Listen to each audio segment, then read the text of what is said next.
This is Hannibal here from the HannibalTV.com, live with none other than Sir Mo from Men on a Mission, who since WWE has now got into not only the wrestling training business, but also the wrestling promoting business. How are you doing today, Sir Hey, Mo? I'm doing great, man. Thanks for having me here. It's a pleasure. Thanks for inviting me to your event tonight. Do you want to tell people a little bit about what you're doing these days? Well, tonight we're in Dallas, Texas at the Elks Lodge.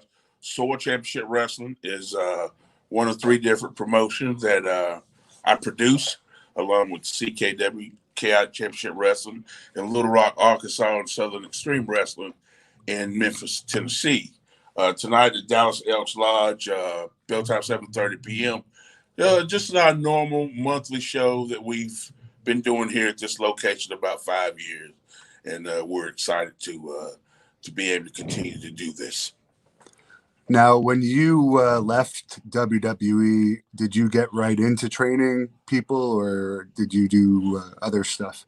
So initially, when I left WWE, the plan was to wait our 90-day no compete clause out and then go to WCW. But the day before the 90-day clause ran out, Scott Hall and Kevin Nash showed up in WCW, and all of those plans to go there were awash.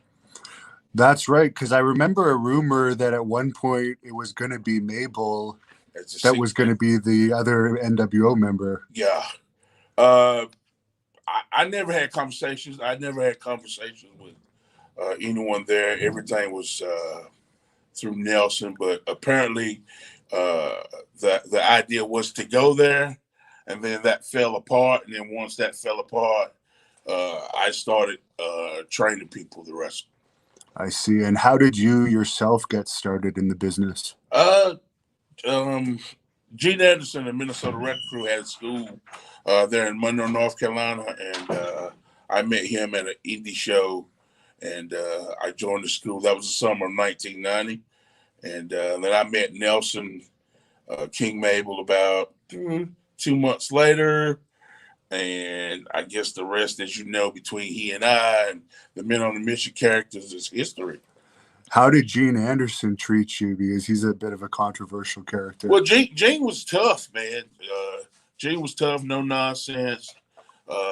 Gene felt like if you could take a bump on the concrete floor, you could take a bump anywhere. And we literally had to do that a few times. And his training method was kind of hard, but it was no nonsense. And if you weren't dedicated to it, he wouldn't waste his time. Did he ever stretch you? No. I think at that time, Gene's health was so poor that, most of his students at the time did the training. He didn't do anything inside the ring. Now, Jacques Rougeau was one of my trainers. What was it like working with the Quebecers in WWE? Oh, I learned so much working with Jacques and Pierre, man. In fact, I spoke with Carl like 3 weeks ago. We're still pretty tight. Jacques and Nels had a really tight friendship because they would gamble with each other all the time. So it made for fun road trips with Jacques and Pierre. How was the backstage politics back in those days? Because we always hear the clique was running rampant. Well,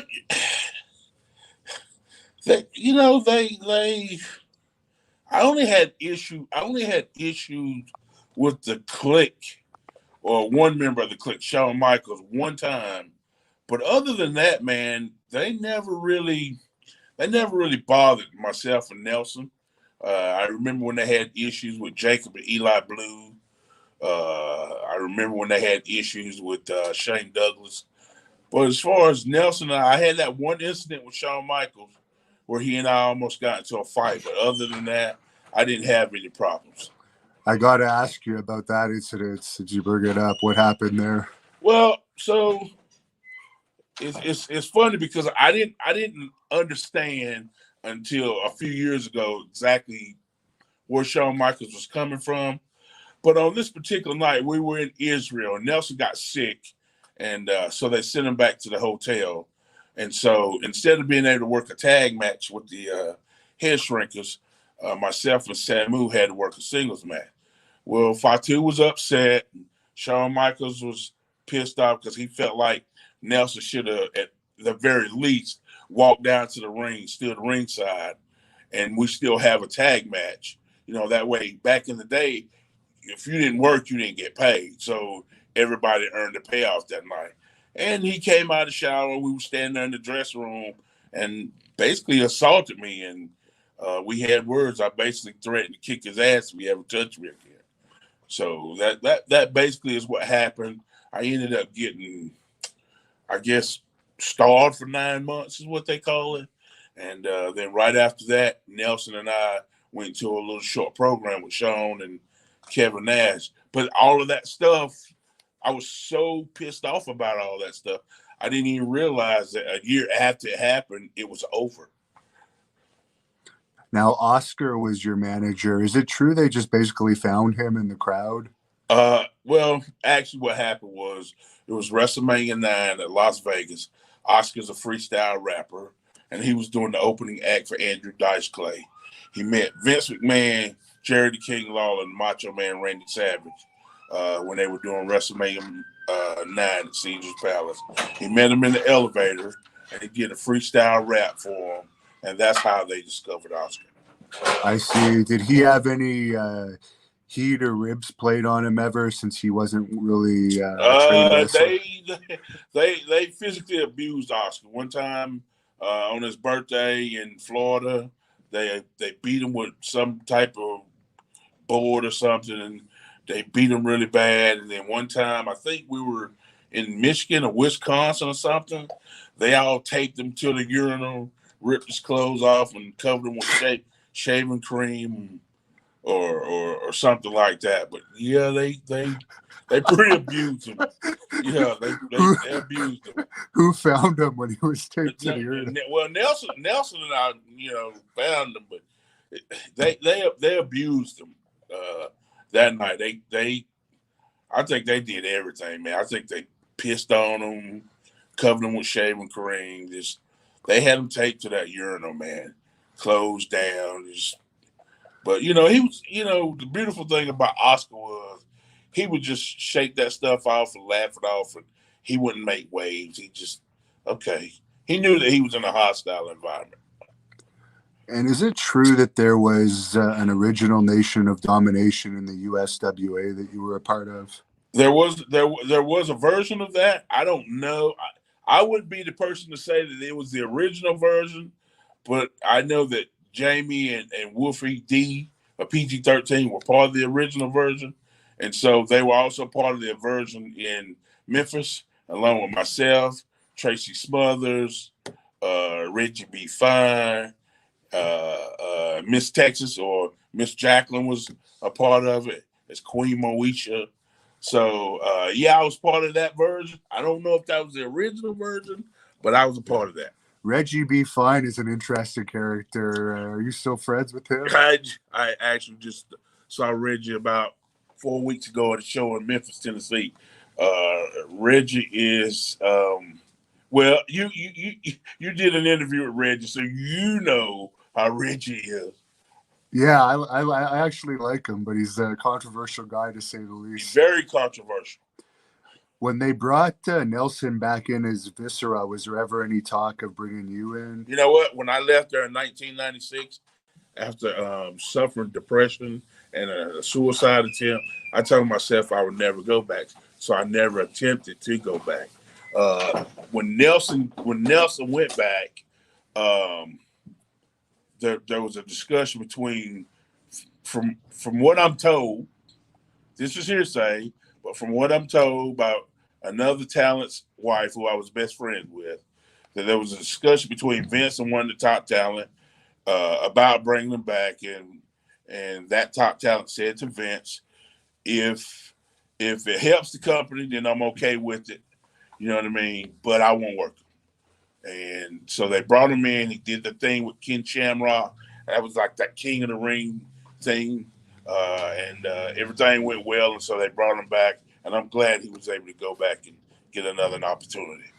What were your thoughts when he unfortunately passed away suddenly?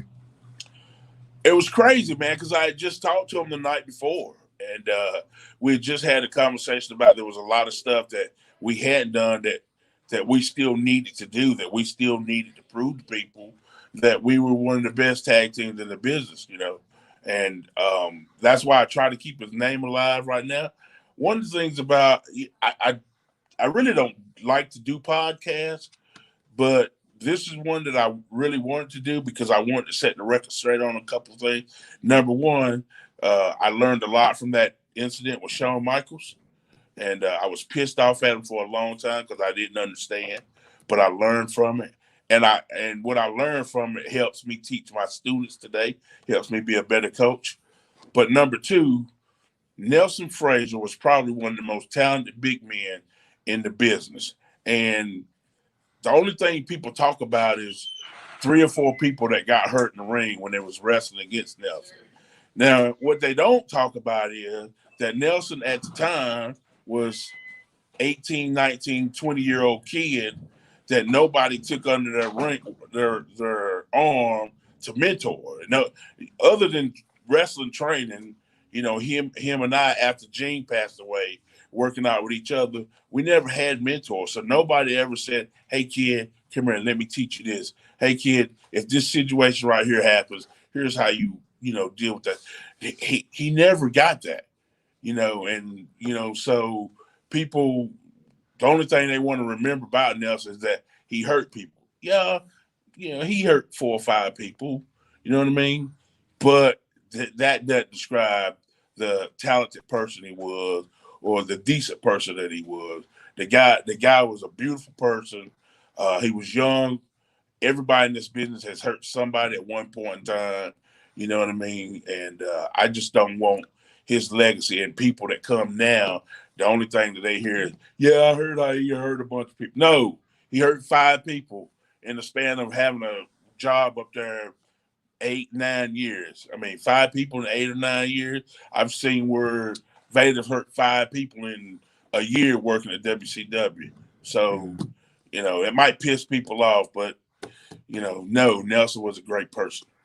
Ahmed Johnson probably hurt a lot more people than that too. I'm pretty sure. Do you think that Men on a Mission will ever be in the WWE Hall of Fame? I think that Nelson died. Last conversation we had, I think that Nelson died wanting that to happen. I don't know with today's atmosphere with politics or what. I think we deserve it because, there's a lot of people in the Hall of Fame for whatever reason, but we did do something. We did do something legendary, being the second Black African American tag team to win those WWF tag team belts. That in itself should be enough. Now, you became Sir Mo when, of course, it was King Mabel. Any thoughts on that gimmick transformation? I enjoy the whole being able to dress up and go ringside and be a manager. I wish that they had given me more speaking parts because I'm a really good speaker. But I enjoy that, and that's why I keep the name today. I've used that name since they gave it to me, and still today, 30 years being in the business, I still use that name. Did they ever do anything about that fan that hit Mabel with the trash at the King of the Ring? No, actually, it was just we loved it because we felt like when we got pummeled with all that trash at the King of the Ring '95, we felt like, man, this is some real heat. You know what I mean? Because we hadn't seen anybody in a long time just get pelted with trash and garbage from the fans. I don't know if it was because they hated us that much or if they hated the fact that Nelson won the King of the Ring. But in either case, we pissed the world off and we were enjoying it.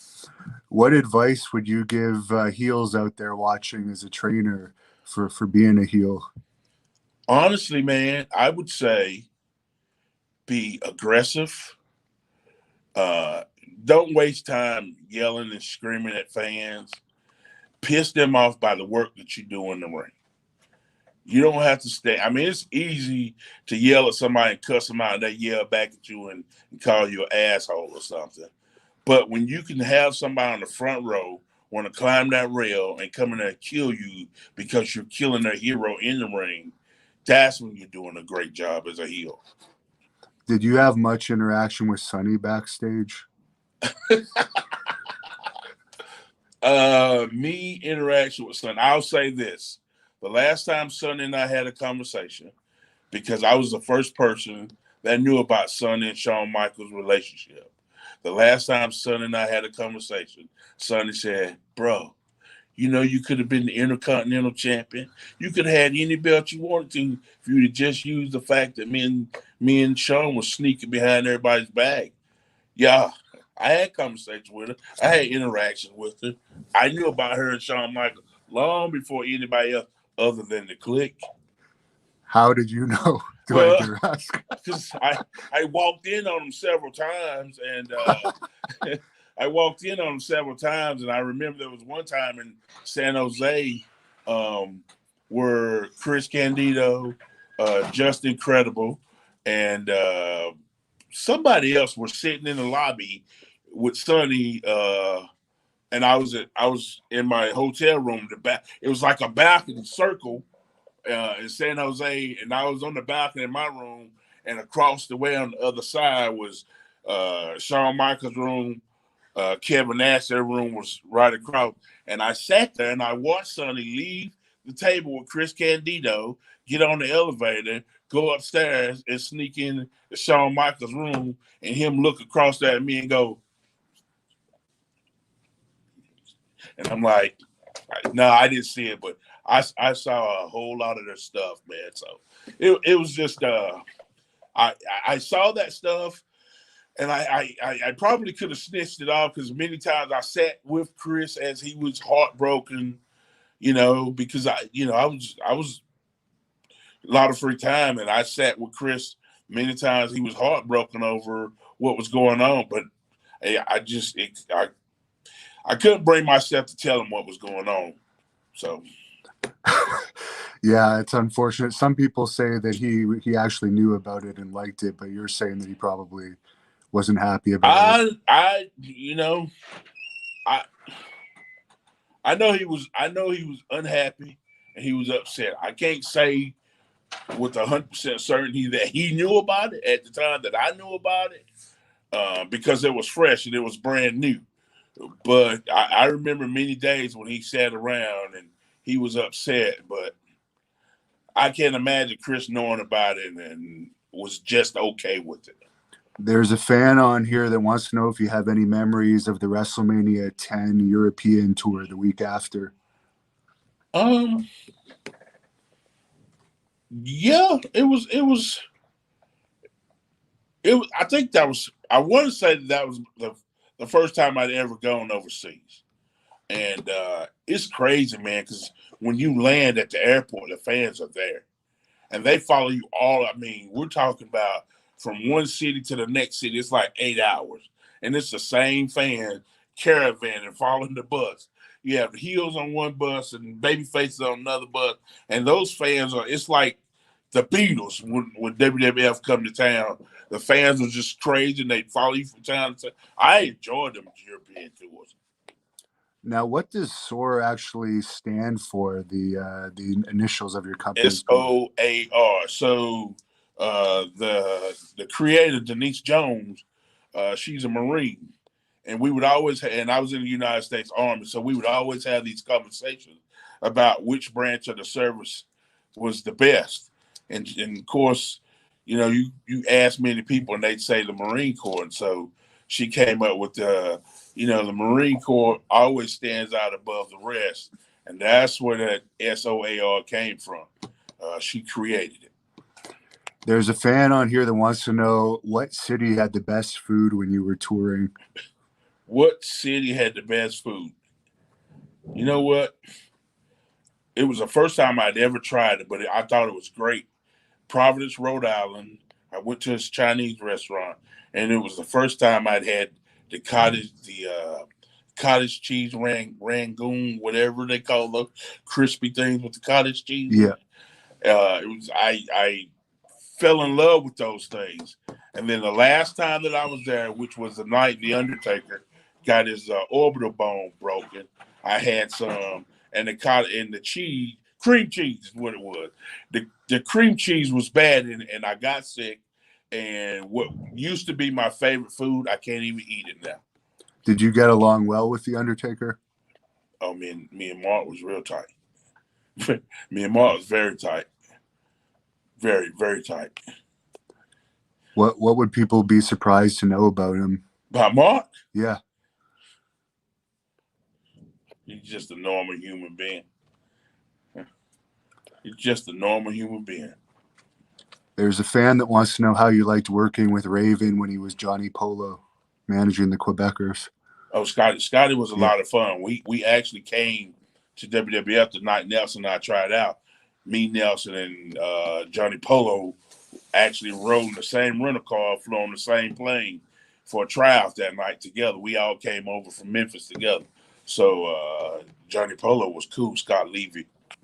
Did you travel with Oscar and Mo, or did you travel? Oscar Mabel. Yeah, or sorry, Mabel. Mabel, me and Mabel lived in the same house. So we traveled everywhere together. Every now and then Oscar would ride with us, but Oscar, being the rapper that he was and had traveled in so many places, he had friends in just about every city. So he pretty much traveled by himself. Is there any reason why you never appeared in a WWE video game? I would say this. In 1996 at the Royal Rumble, Nelson and I quit that night and went home, asked for our release. Now, I don't know if I got heat from the company for doing that or not. I don't know. But I've never been denied tickets or anything like that. But I've never been asked to do anything like video games or anything. But also, I've never asked to do anything or ever tried to attempt to go back and get work there, because my experience there when I almost committed suicide was so bad that I didn't want to be tied to a contract and not be able to just do what I wanted to do. So, did you actually attempt to kill yourself, or you just had the suicidal thoughts? I was on the last beer with the 9mm cock to my head, and my girlfriend come running out of the apartment because her dog ran away. And I thought to myself, if we don't find this dog, she's gonna kill me. And so, so it took us 3 hours to find that dog. And by the time we found that dog, I tell people all the time, a dog saved my life. But by the time we found that dog, I realized that there was, much worse things in life than not being able to wrestle. So that was the end of that thought. Any memories of your team Doink going up against Team Bigelow, which everyone remembers? Man, that was an unexpected surprise. We didn't even know we was on the pay-per-view until we got there and they sent us the makeup. And so we just tried to make that the funnest, goofiest match we could possibly do. And the only thing I regret is that they didn't give me a better scooter to ride. Gary Nation on here, I guess you must know him. He says, can I ask you about the night in Sam's Town where Kamala was supposed to wrestle Lord Humongous and Kamala left without saying anything and you had to put this guy in there with him instead? Do you remember that? I have no clue. I know who Gary is. I have no clue what happened. I have no clue. Any memories of your famous moonsault in your house too? I remember Nelson and I, Nashville was our hometown. And I remember Nelson and I said that, this is probably going to be the last pay-per-view that we get to wrestle with each other together. So let's just do the craziest thing that we've never tried to do. And so I decided I'd do the moonsault, and he took the big flare bump off the top rope. So I was afraid, but it was like, okay, I'm going to kill myself trying this, but I did it. How did you get along with Bret Hart backstage? Backstage? Yeah. To this very day, me and Bret Hart are really good friends. to this very day. In fact, I messaged him. I messaged him the other day on March the 23rd, 2 months earlier, saying, "Man, I really miss Owen today. You know what I'm saying? It would have been X number of years this year." And he messaged me back. He said, "Man, I appreciate it. I love that, man. But you're about 2 months too early." I said, man, I'm so sorry. That's crazy." Did you and Mabel ever go to the recording studio with Oscar? No. If you could change one thing about your career, would you have done anything differently? If I could change one thing about my career, I would have sat down after that incident with Shawn Michaels and thought the whole thing through, and I wouldn't have gave up so easily on everything. I pretty much, when that happened, just gave up on wrestling. But if I could go back and change anything, I'd change that incident. And where can fans follow you if they want to look you up online? Bobby Horn on Facebook, the original Sermo on Instagram, and Sermo WWE Superstar on Twitter. Very good. There's one last fan question I'll ask because it's interesting. Did you have any interactions with Bill Watts when he was in WWE for a while there? Somebody's trying to set me up. They know I don't like Bill Watts' ass. Yes, I had. Here's the thing. We got up that morning. We were in Detroit. Oscar and Nelson ribbed me by leaving my bag in the parking lot. We drove down to somewhere in Michigan. It was like 3 hours away. We get to the town, and my bag's not in the rental car. I had to get in the car, drive back to Detroit, get my bag, and then drive back to the building. So I missed my television match that night. And then they were going to go over a finish with Kevin Nash and Diesel. And as I was walking in the room with the group, Bill Watts, who was booking at the time, says, "Nah, he don't need to be in the room. He's not part of this. He's expendable, so we can do this without him." And I wanted to look at him and say, "You cocksucker, I can't fucking," and I just turned my back, walked away. I went to J.J. Dillon and said, "I can't believe that he, talked to me like that. I really want to go in there and punch him in his face." And J.J. just said, "Just calm down. Next time you see Vince, just explain to Vince that he talked to you like that." And that was it. But I couldn't stand Bill Watts. I couldn't. Luckily, he didn't last there very Thank God. long. Thank God. I'm glad he didn't get hit by that truck.